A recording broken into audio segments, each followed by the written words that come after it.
네, 오늘 본문 말씀을 가지고 성령과 지혜로 칭찬받는 사람라는 제목으로 함께 말씀을 나누겠습니다. 교회에서 직분자를 뽑는다라는 것은 정말 매우 영광스러운 일입니다. 네, 그만큼 교회가 성장했다라는 뜻이기도 하고요. 또 우리 직분을 받는 성도는 평신도 사역자로 설 만큼 영성과 믿음이 자라났다는 뜻이기도 하죠. 고린도후서 3장 8절을 보면 하물며 영의 직분에는 더욱더 영광이 넘치지 않겠습니까? 라고 말씀하세요. 그러니까 세상에서도요, 어떤 직을 받는다라는 건 명예스러운데 하나님이 주시는 영의 직분은 얼마나 더 명예스럽겠습니까? 그러므로 직분을 받는 성도들은 이 영의 직분을 영광스럽게 생각해야 됩니다. 그리고 또 중요한 게 하나 있는데 이 직분을 받을 때는 겸손하게 받아야 됩니다. 왜냐하면 우리가 어떤 자격을 갖추어서 직분을 받는 게 아니기 때문이죠. 사실 우리는 하나님의 기준에 합한 것이 하나도 없어요. 생각해 보면은요, 우리가 구원을 받는 것도 자격으로 받았냐? 그것도 아니고요. 영생을 얻는 것도 자격으로 얻었냐? 그렇지도 않습니다. 또 하나님 나라를 얻는 것도 자격이 있었냐? 그렇지 않아요. 우리는 존재하는 것부터 살아가는 모든 게 다 은혜입니다. 그러니까 자격으로 받은 게 하나도 없다는 거죠. 사도 바울이 하나님께 직분 받는 것에 관해서 이렇게 말하고 있습니다. 디모데전서 1장 12절로부터 13절을 우리 현대인의 성경으로 같이 한번 읽어보겠습니다. 시작. 나에게 힘을 주신 우리 주 그리스도 예수님께 내가 감사하는 것은 나를 충성스러운 사람으로 여겨 나에게 직분을 맡겨 주셨기 때문입니다. 내가 전에는 하나님을 모독하고 성도들을 핍박하던 난폭한 사람이었으나 믿지 않을 때에 모르고 한 지심으로 하나님께서는 나를 불쌍히 여겨 주셨습니다. 아멘. 여기 보면은 나에게 힘을 주신 우리 주 그리스도 예수님께라는 말로 시작을 합니다. 그러니까 바울 사도는 자신의 능력으로 직분을 받은 게 아니라 예수님이 공급해 주시는 힘으로 직분을 받는 것이며 그거를 감당하는 것이라고 말하고 있어요. 내게 능력 주시는 자가 있어서 내가 모든 일을 감당할 수 있는 것처럼 예수님이 공급해 주시는 힘이 있어야 직분도 받고 감당할 수 있는 것입니다. 그리고 또 하나, 하나님은 직분을 주실 때요, 과거를 묻지 않으세요. 자, 디모데전서 1장 13절 다시 보면 내가 전에는 하나님을 모독하고 성도들을 핍박하던 난폭한 사람이었다.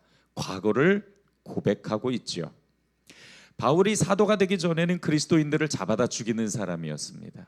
만약에 자격을 논한다면 사도 바울은 전혀 자격이 있을 수 없지요. 우리도 그렇습니다. 과거를 논해서 자격을 따진다? 여러분, 우리는 참 너무 부족하고 연약해서 이 직분을 받을 수 없어요. 그러니까 겸손할 수밖에 없다라는 결론이 나옵니다. 그래서 더욱 하나님을 두려워하며 의지하는 마음으로 직분을 받을 수밖에 없는 거죠. 하나님은 과거를 묻지도 않고 따지지도 않습니다. 근데 그 이유가 뭐냐면 그 과거를 기억하지 않으시는 이유는 과거가 아니라 이제 미래에 앞으로 하나님이 주시는 직분을 잘 감당하라고 말씀하시는 거예요. 그래서 바울 사도는요, 나를 충성스러운 사람으로 여겨서 직분을 주셨다라고 말씀을 하는데 여기서 충성스러운 사람으로 여겼다라는 이 말은 충성스러운 사람으로 인정받았다라는 것이 아니라 충성스러운 사람이 될 거라고 생각해서 맡겨주셨다라는 뜻이에요. 그러니까 미래형인 것이죠. 우리가 받는 직분도 그래요. 내가 능력이 있거나 뭔가 잘해서 혹은 인정받을 만해서 주신 게 아니라 앞으로 그 자격을 잘 갖추어서 잘 감당하라고 주시는 거예요. 그래서 하나님이 주시는 직분에는요, 하나님의 기대감이 담겨 있는 것입니다. 얼마나 감사합니까? 부족한 나를, 연약한 나를 기대하시고 주시는 직분이라니. 그래서 바울 사도도 감사하다고 고백하고 있는 거죠. 자, 그렇다면 우리가 이 직분을 어떻게 잘 감당해야 할까요? 우리가 이걸 고민하면서 말씀에서 답을 찾아가고자 합니다. 오늘 말씀은 직분이 어떻게 존재하게 되었고, 그러니까 그 직분의 근거와 또 직분자의 기준에 관해 말씀을 해주시고 있어요. 자, 오늘 말씀으로 본문으로 들어가 보도록 하죠. 자, 오늘 말씀에 보면 처음 세워진 예루살렘 교회에 제자들이 점점 불어났다라고 말씀하고 있습니다.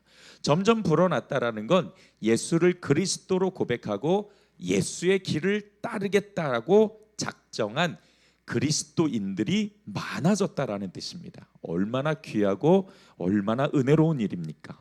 정말 교회가 이렇게 된다면 너무 좋을 것 같죠. 그런데요, 문제가 하나 생긴 겁니다. 당시 교회 안에는요, 외국 태생의 유대인과 예루살렘 태생의 유대인이 있었어요. 그런데 외국 태생의 유대 과부들이요, 구제 대상에서 자기들이 제외된다고 불평을 한 거예요. 이게 무슨 일인가 하면 당시 교회 안에서는 구제 활동이 있었는데 그 구제 대상은 과부나 고아 같은 약자들이었습니다. 그런데 외국 태생의 유대 과부들이 예루살렘 태생의 유대 과부들보다 식량 배급이나 생필품 지급을 덜 받거나 또는 명단에서 누락이 됐던 거예요. 그것을 불만했던 겁니다. 그런데 중요한 것은 이 문제가 바로 일곱 집사가 세워진 이유였어요.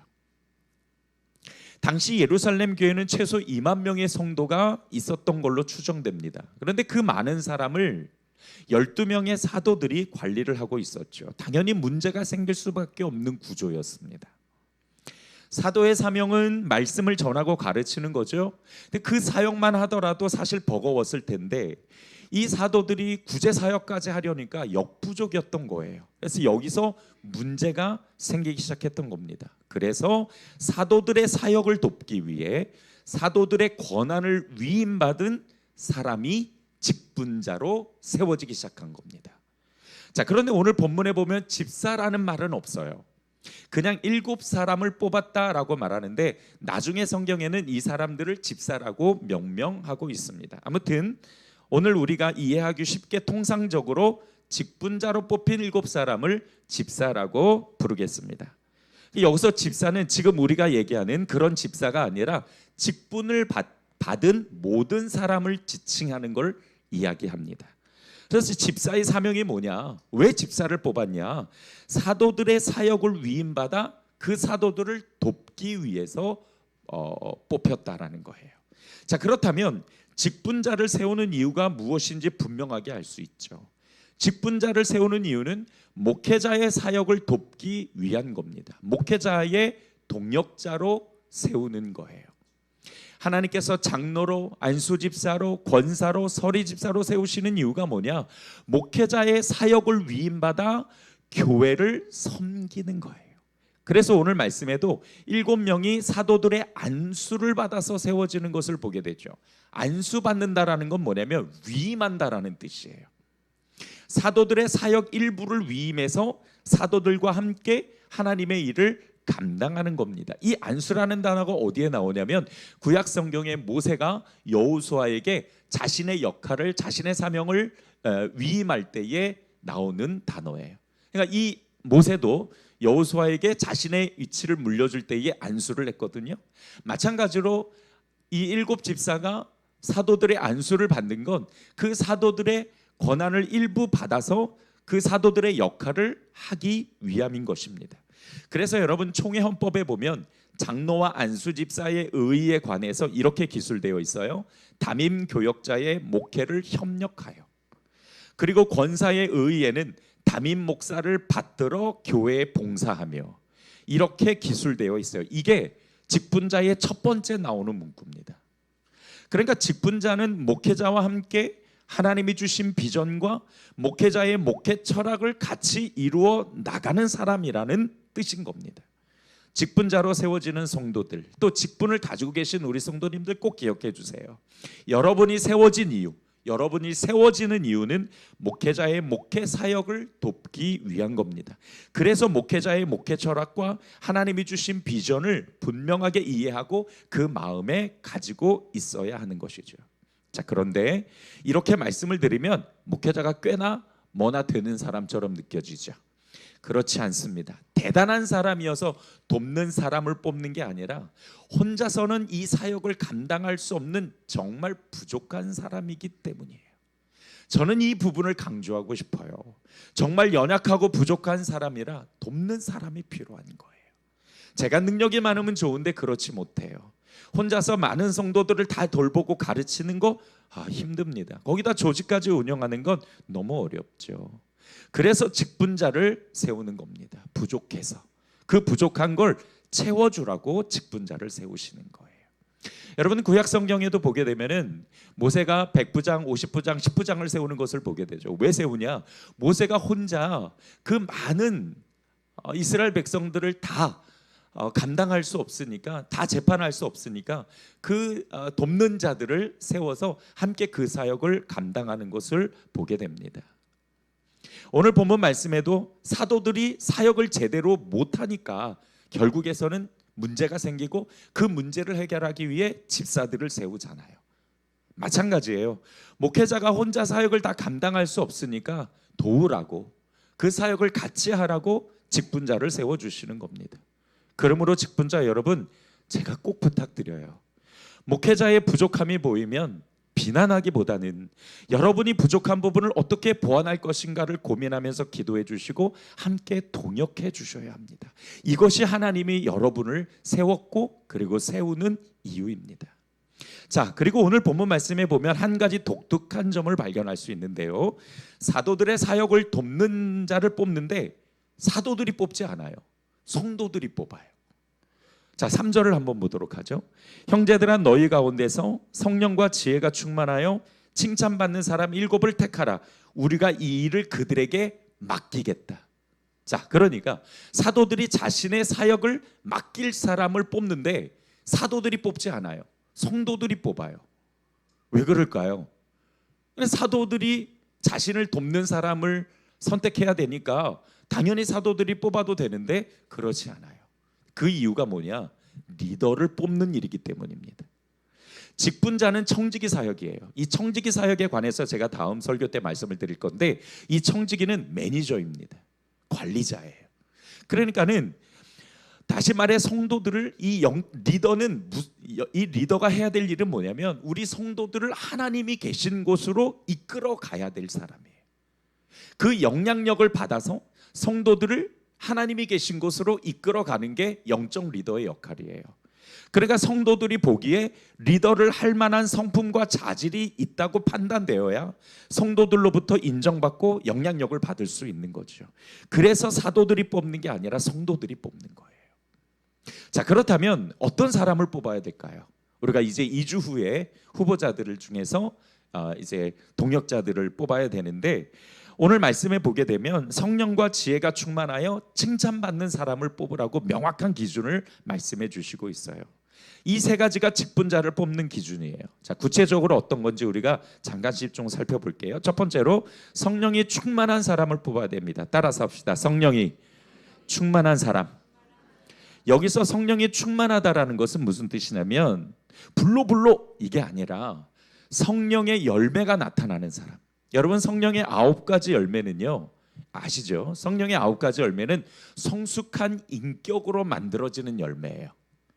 다시 말해서 성숙한 인격 가진 사람을 뽑아야 하는 거죠. 성숙한 인격은 그리스도를 닮아갈 때 나타나는 열매, 하나님의 사랑이 그 안에서 완성될 때 나타나는 열매입니다. 그래서 여러분, 교회는 능력 있는 사람을 뽑는 게 아니에요.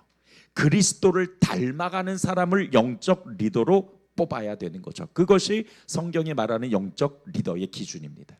두 번째로 지혜가 충만한 사람을 뽑아야 됩니다. 따라서 합시다. 지혜가 충만한 사람. 여기서 지혜라는 건 하늘의 지혜를 말하는 거예요. 다시 말하면 영적 분별력과 판단력. 그러니까 영적 판단력을 가진 사람을 리더로 뽑아야 성령님이 우리를 이끌어 가실 때에 그 성령님이 이끌어 가시는 방향을 제대로 파악할 수가 있는 것이죠. 세 번째로 칭찬받는 사람을 뽑아야 됩니다. 세번역 성경에서는 이 칭찬받는 사람을 뭐라고 다른 단어로 이야기하냐면 신망이라고 이야기해요. 그러니까 믿을 만한 사람, 신뢰할 만한 사람을 뽑으라는 겁니다. 성실한 사람을 뽑으라는 거예요. 자, 그런데 여러분, 우리도 여기 다 직분 가지고 계시죠? 다 직분 가지고 계신데 이 세 가지 기준을 가지고 자신을 바라봤을 때 어떻습니까? 권사님 어떠세요? 되게 부족하다 그렇게 느껴지죠? 맞아요. 이 세 가지 직분을 참고해서 우리 자신을 보더라도 참 우리 자신이 부족하다라는 것을 느낄 수가 있어요. 이 세 가지 기준을 완벽하게 갖춘 사람은 없습니다. 그러나 앞으로 이런 사람이 될 가능성이 있는지 없는지는 여러분들이 판단하실 수 있어요.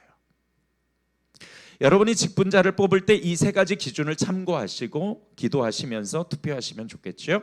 자, 오늘 말씀에서 우리에게 주시는 영적 메시지를 정리하고 마치도록 하죠. 첫 번째로, 직분자는 목회자의 동역자를 뽑는 일입니다. 자, 우리 같이 한번 읽어봅시다. 시작.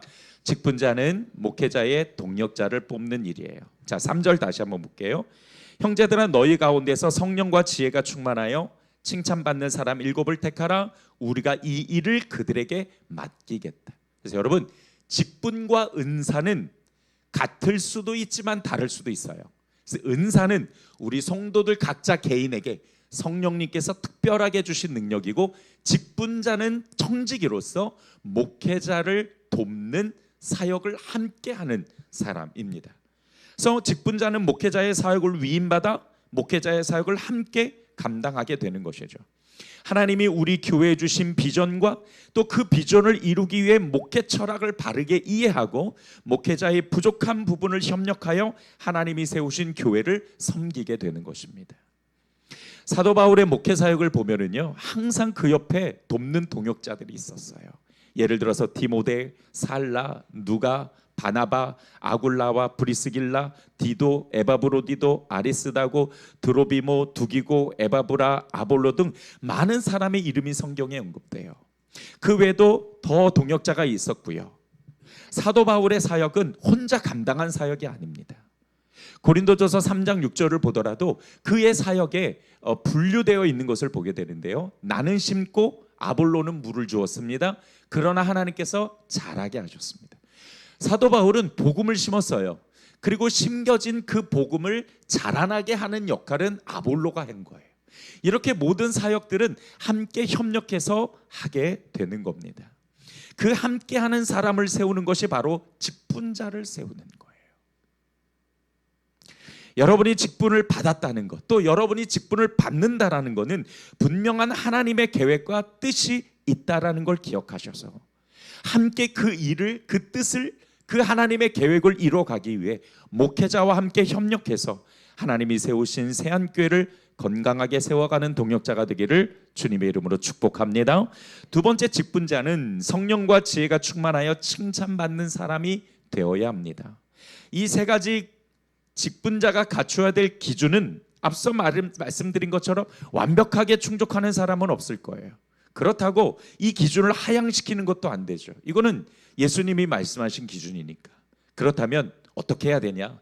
내가 직분을 받았거나 직분을 받는다라는 건 이 세 가지 기준에 합하기 위해서 도전하고 노력하는 신앙과 삶이 되어야 한다라는 거예요. 여러분, 직분은 시간 되면 받는 계급이 아니에요. 군대에서는 시간 되면 받아요. 큰 문제 없으면 받습니다. 그러나 직분은 그런 게 아니에요. 직분은 하나님이 주신 사명이고 그 사명에 관한 결과를 반드시 하나님이 찾으십니다. 여러분이 이제 이 세상을 떠나서 하나님 앞에 섰잖아요. 그때 하나님이 여러분에게 질문을 던져요. 내가 너에게 장로 줬잖아.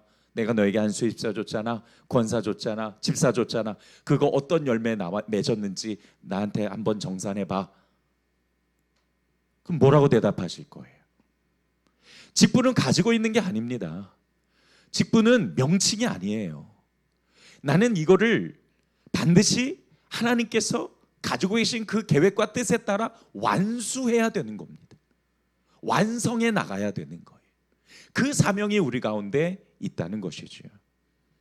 그래서 직분은 하나님이 기뻐하시는 선한 열매로 분명한 결과가 드러나야 됩니다.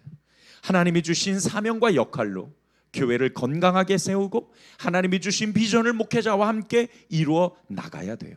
그래서 직분에 맞는 자격을 갖추기 위해 더 도전하고 성장하는 신앙이 되어야 한다는 것이죠.